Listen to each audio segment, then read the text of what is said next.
Botani, my name is Nyanso Cheku. Welcome to the Sheds. Today we are shedding light on the city of Johannesburg finances. Is the city broke? Does it have money? Did it have money before? Is it ever going to have money? Are the 6 million residents of the city of Johannesburg going to get the services they need? For us to get a clear understanding of where the city's financial status is at the moment, we have MMC of Finance, Councillor Dada Morero. Moro MMC. No. And welcome to the Sheds. Yes. You know, the cause of good dada is to swim. So when I say dada, No, it's not the same. swim. It's not the same. This one is DADA. This one is DAD. How do you write that one? DAD. It can. DADA. No, it can't be DADA. Dada, swim. No. DADA. There's no dada meaning swim. Uku dada. Uku dada, yes. So you're missing two other words. If I say swim, I say dada. No, uku dada. No. How are you? Yes. Let's start where we are. Yesterday, the GCR announced a downgrade of the city's outlook financially. What does that mean for the city of Johannesburg? Well, it's a normal course of doing business with the rating agencies. One, they've raised a few issues that we need to correct. They're not convinced, one, on our collection rate. It's a concern to them. We suggest to them that we may not be funding the budget. Two, they're worried about our liquidity. They're also worried about our ability to repay our debts.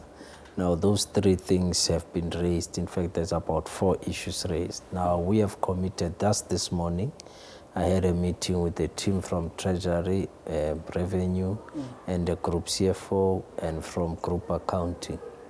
And the part of the discussion there is to address the 4 issues as raised by the rating agencies in preparation for the October Moody's, because Moody's will be coming around October. So we have agreed on what needs to be done to ensure that we change our outlook by October this year once Moody's come to the party.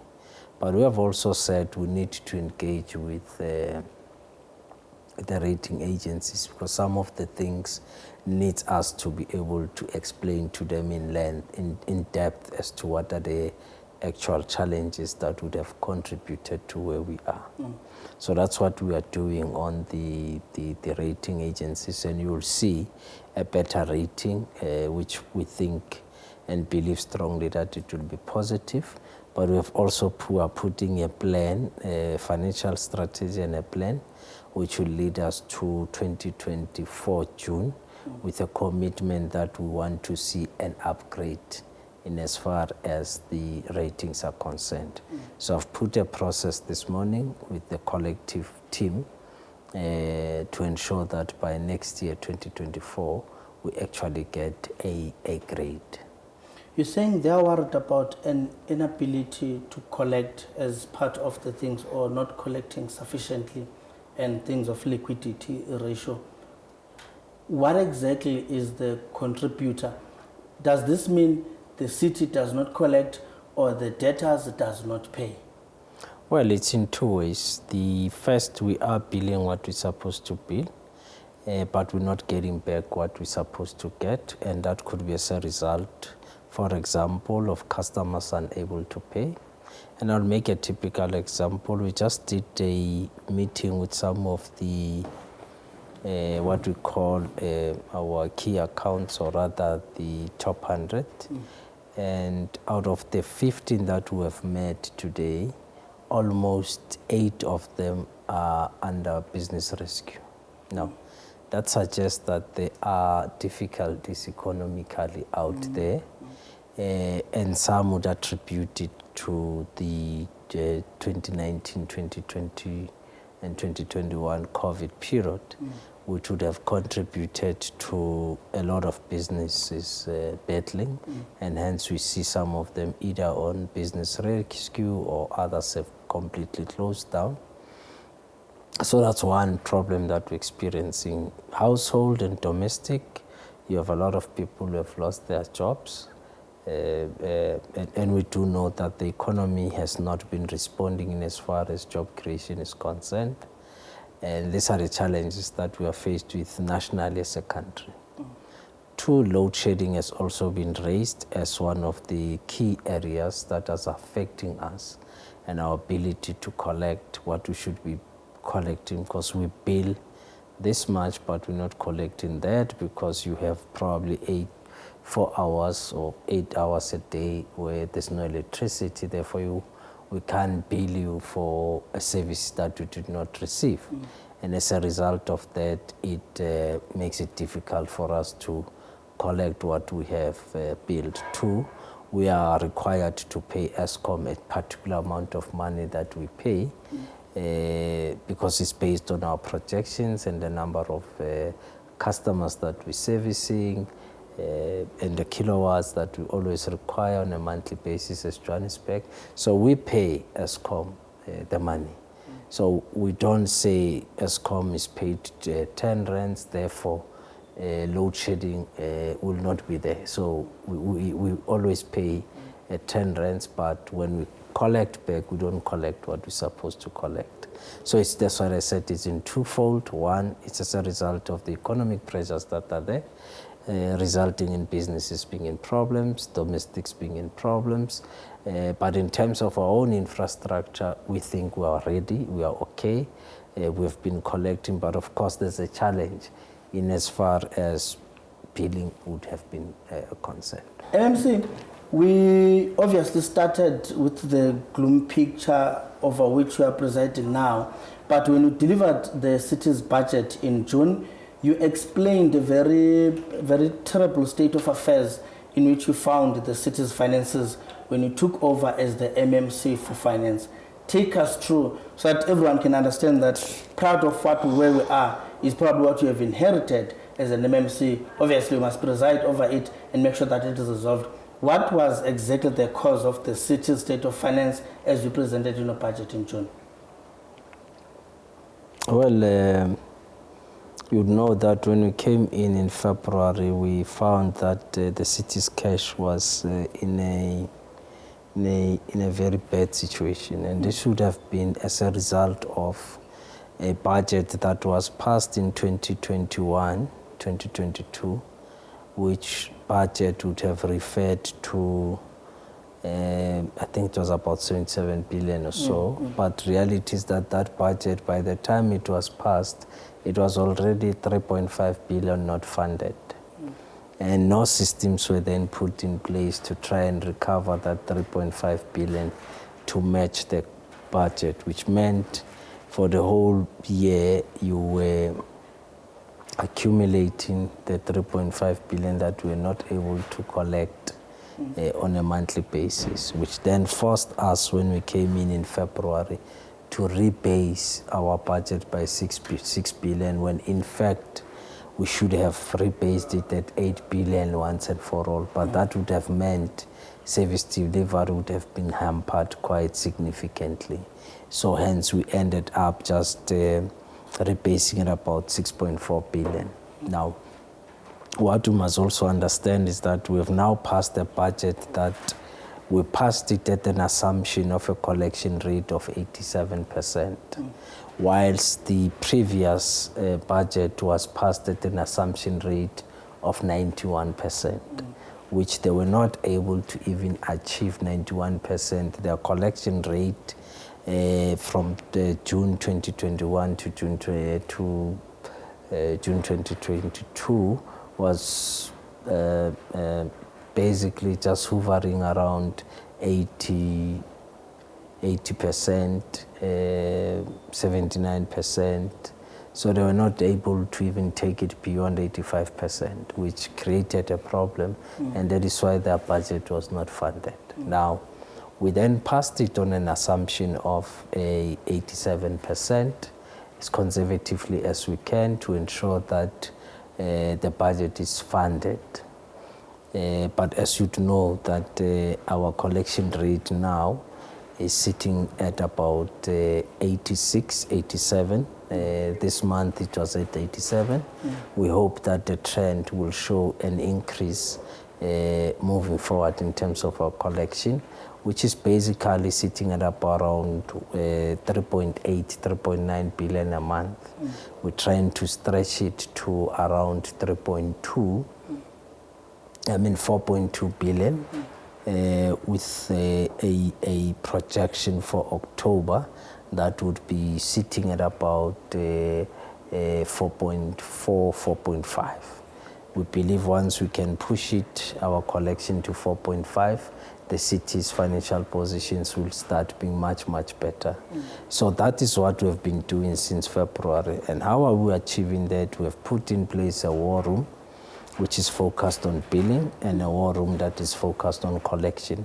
That is why on a daily basis, we do see what our collection. So I do have a view of where we are in terms of collection.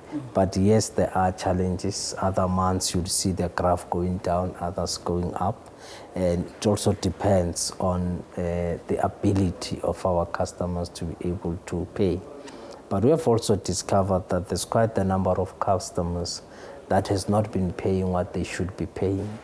So we are engaging with those customers so that we can clear this thing, so that they can start paying what they should be paying. We've also looked at your what we call our key accounts, the top-end customers that we're engaging with them constantly, including government. And I can say we have had very successful engagements with the provincial government. They've almost cleared their debt. I think this is not so high. That's what's outstanding. And we're now working with them very well every month to ensure that their accounts are in order. And that's the same thing we're doing with the private sector, to ensure that their accounts are in order. Where there are billing queries, there's an attempt, therefore, to try and resolve those problems. So there's a number of things that we're doing. And over and above, we've also put in place a debt collection panel, which is helping us to collect. In fact, they are bringing just around 200 million a month into our coffers, which is helping us a lot. But we think we can stretch them, especially going into properties that, in fact, we are not billing, which we're supposed to billing. So there's a panel that we have put in place now to go out and look for those properties. Two, we're also saying it's not sufficient to only look at revenue collected from, of course, the sales of water and electricity and rates, but we're also saying as the city we need to look at new revenue streams and how do we exploit those streams. And one of them, we're looking at how we're going to enhance our ability to collect on the advertising space. So we are trying to look at avenues to create new money into our revenue stream. So that's where we are in terms of what we're doing on the finances. But I can say we have the ability to pay our monthly obligations. There's no issues there. This month was the heaviest month because, as you know, we also had to factor in your annual increases for employees. We also had to deal with what is called the PFA, the politically facilitated agreement, which was a long outstanding agreement between the employees and labor. And something in that regard has been done in this month. So we think we're doing quite fine, but we can do better. And that's what we're focusing on so that we can support service delivery, ensure that services are provided without disruptions to our customers. Councillor, we are talking about an 80.9 billion budget of the city of Johannesburg. Basically, to run the city, there's about 80 billion, 900 million that is involved. Somebody will ask, what does it mean to preside over a budget this big? What must be taken into account? I heard you during your budget speech making allocations, Johannesburg quarter this much, this other department this much. Basically, you are the guy who looks at the children and say, when are you getting this much, when are you getting this much? But what does it mean to look at the city and put together this budget and say, this is how much we need? And at the time of announcing, How much do you have at that point? Well, it's an interesting question. Putting a budget together, it's a difficult process in itself. There's a lot of competing interests from departments, MOEs, and you have to find ways of prioritizing because you won't have all the money you need. So you go through a long process of engagements with departments. They make presentations, but remember all that it's informed by your consultation processes through the IDP. So we'll go through an IDP process, and it will produce what are the needs of your communities and what they want to see, and those are then filtered back into departments who comes back and make presentation in what we normally call a budget steering committee or a budget panel. In that process, we then debate what is of priority and where the monies do we have. Our task ahead may seem impossible, but we believe it is possible. We have been here before, and I think need to emphasize that we have been in this situation before, and the city was successfully restored through a focused program of action in a form of Equality 2000 and our GDS 2040 strategy. Through this program of action, the city reached unprecedented healthy levels in terms of its financial position. The capital budget was increased significantly, reaching 10.1 billion in a single financial year. In the same year, the city's cash and investments exceeded 8.6 billion. The city was a trailblazer in the total local government sector with some of the following achievements, which I think are important achievements to demonstrate our argument that we were once here and we will be able to get out of this situation. One is maintaining good credit ratings from international credit rating agencies, your Fitch and your Moody's. The city was ranked 33 most economically powerful city in the world and number 1 in Africa. The city was ranked the second most inspiring city in the world in 2014. The city was celebrated for being the first amongst the 40 cities climate leadership group to issue a green bond and won the C40 award. The green bond was the first of its kind and was listed on the stock exchange.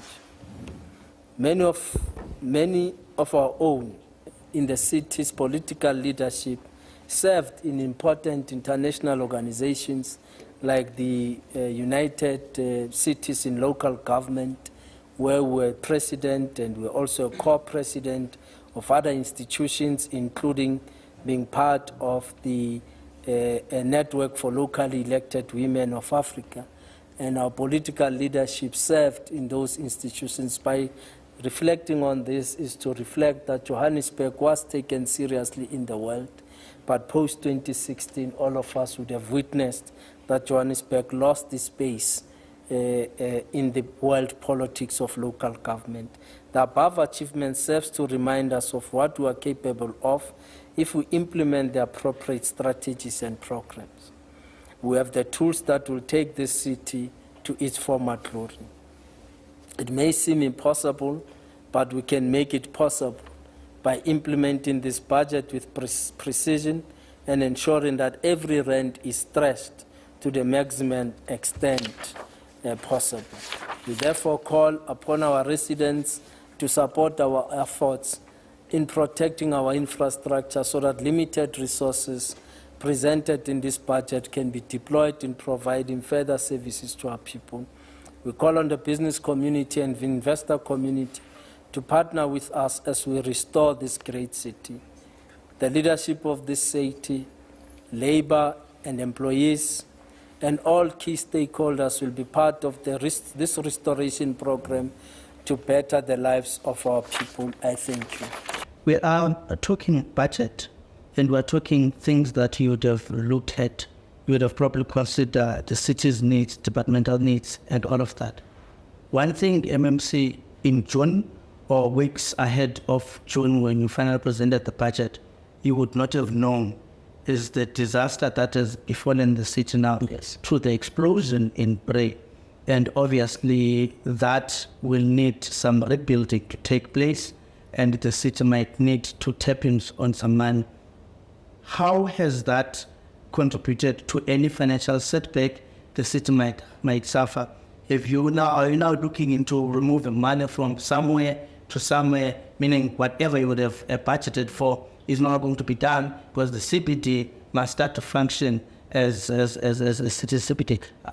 How are you dealing with that? Once we have costed the extent of the damage and know how much we had hired to pay, we then have a clear idea that, of course, one, we might have to redirect some of the money from our current budget. You see how it is born.